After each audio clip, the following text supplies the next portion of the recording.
So here we go, the play that essentially decided the game. The Bills are here and they've got a 4th and 2 at the Chiefs' 27-yard line. They're up 23-21 with 2:27 to go in the game.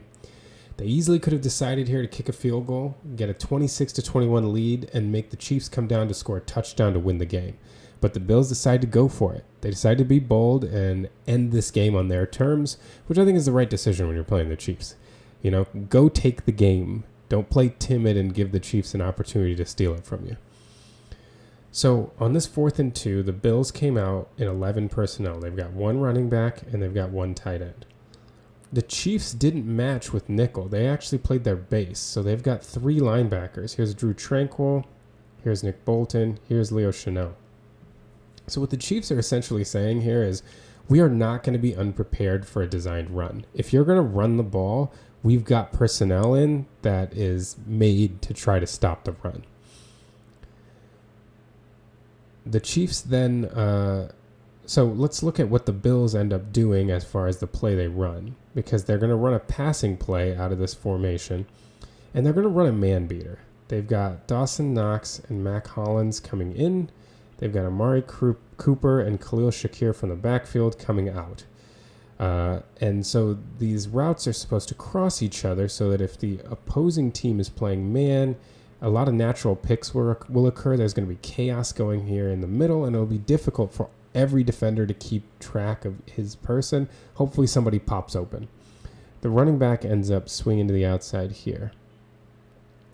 The Chiefs, though, cover this pretty well because they're not just running standard man principles. They actually run kind of a match principle. And what the Chiefs usually do when they're doing match coverages is they play inside-outside. Tony Romo kind of referred to this briefly in the broadcast. But what it means is the end guy here, Chris Roland Wallace, is going to take the outside most wide receiver. Same thing over here. Trent McDuffie is going to take the outside most wide receiver over here.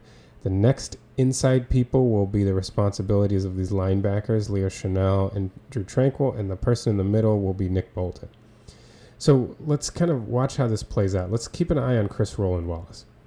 So first, Knox and Mac Hollins kind of cross him, but he sees that they're going inside, so he waits, and then he sees Shakir coming out. So Shakir, given that his route is going to the outside and he's the outside most person, Chris Roland Wallace knows this is going to be my guy.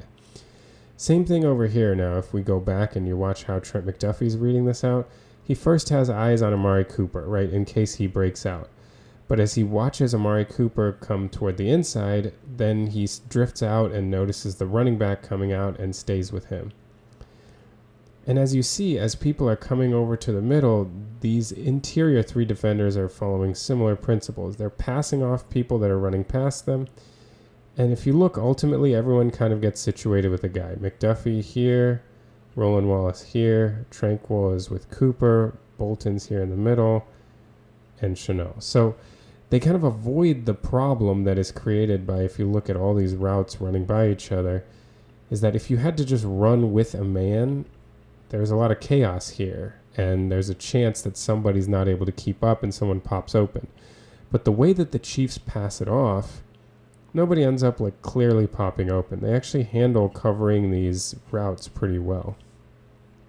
One of the reasons McDuffie is giving so much room over here is Josh Allen's all the way over on this side of the field. So the chance, if he starts looking back, McDuffie is going to close this gap really quickly. They end up having Najee Johnson and Brian Cook in the back, so essentially the Chiefs are playing a cover 2 man, right?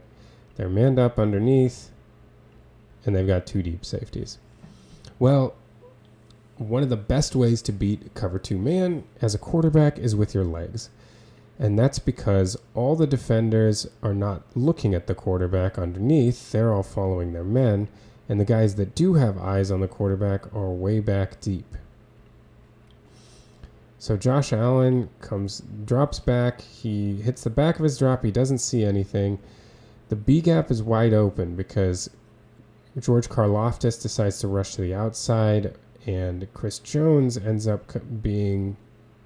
how much of that is intentional and how much is it he gets forced inside? It looks like he's trying to bull rush, but the guard does a good job of kind of giving up more ground inside. So tackle inside, end outside, That gives a big lane in the B gap. Nobody here is looking at the quarterback, right? They're all trying to find their men, especially when they're sorting through all the traffic. And so the only people that even notice on the second level that Allen is running are the two safeties who are way back. So by the time Allen is anywhere near them, he's already crossed the first down marker and has a full head of steam.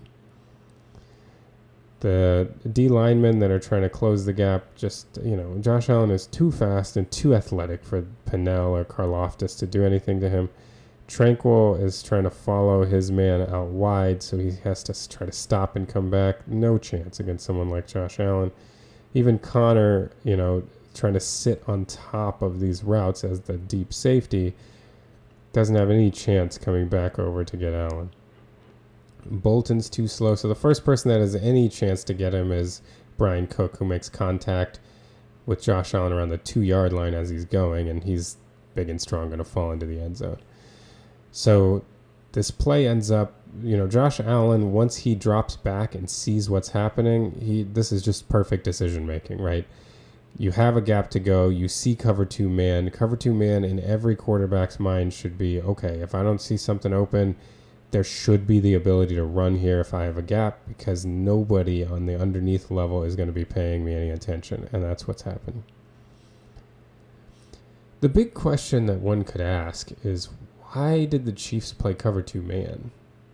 And so the question is, did they really have that much respect? We've had situations where the Chiefs play cover 0 against Josh Allen on a big gotta have it down, and he beats them deep. So were they that worried that the Bills would try a shot play here?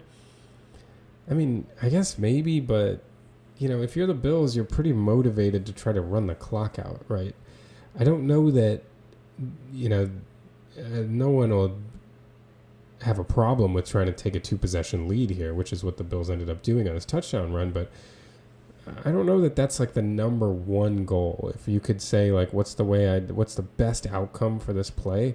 I think it would just be getting a first down, honestly. Because if you get a first down, then you retain the potential to continue to score, but you also have the chance to milk clock. With just over 2 minutes, it's going to be hard for anybody to get 2 possessions to win. You need an onside kick, which is extremely unlikely to get.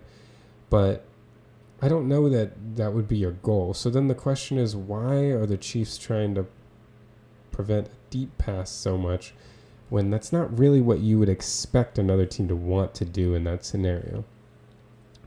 You add on to that the fact that, like, most people would think on a 4th down, your big worry is Josh Allen running. And so cover 2 man is not really the best defense to run in that scenario. I feel pretty confident that, if you get a 3rd or 4th and short in the, in the playoffs with Josh Allen, I think instead of cover 2 man, you're taking one person and you're spying Josh Allen, or at least you have someone in kind of a robber underneath role. I think having nobody in a zone or a spy position on the underneath level is extremely unlikely in the playoffs. I don't think the Chiefs would play this play like it.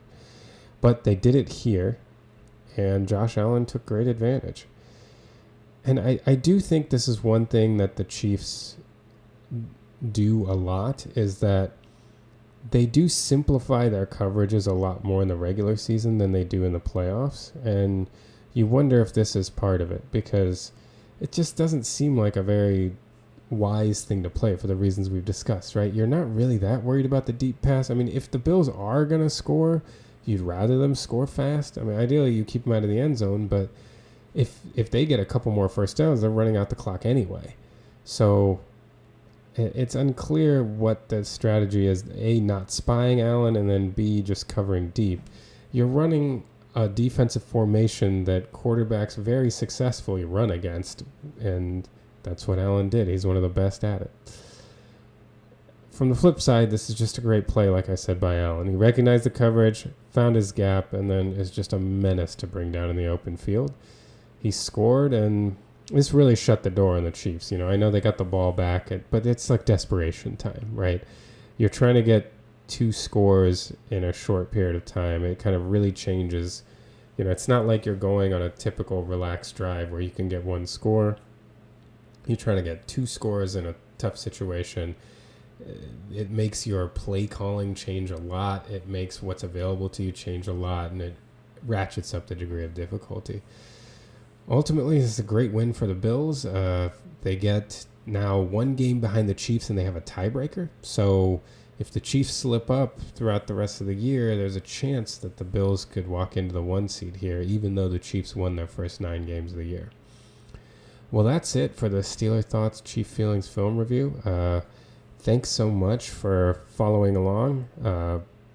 Really appreciate all the engagement. Just as a reminder, we're on social media at STCF715 on TikTok, Twitter, and Instagram. Hope to see you engaged there, or if you want to listen to our audio podcast, available wherever you download podcasts. That's the Steeler Thoughts Chief Feelings podcast. Otherwise, hope you stick around for more film reviews. We'll be releasing the Steelers-Ravens film review soon. And then after the Steelers-Browns game, we're going to have their film review, and we'll get to Chiefs-Panthers next week. So thanks so much for following along again. Until next time.